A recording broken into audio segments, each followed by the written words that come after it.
Hey everyone, Desiree here.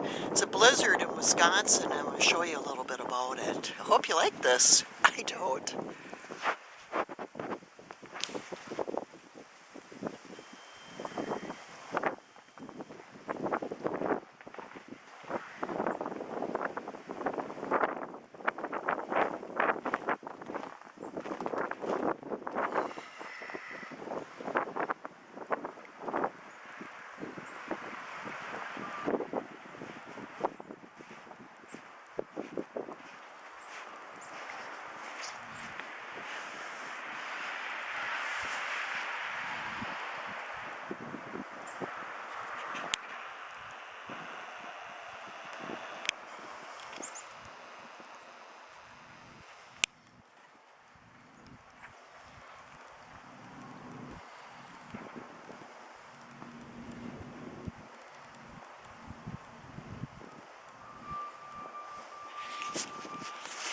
Okay, that's 7 inches from 2 days ago and another 12.5 inches last night.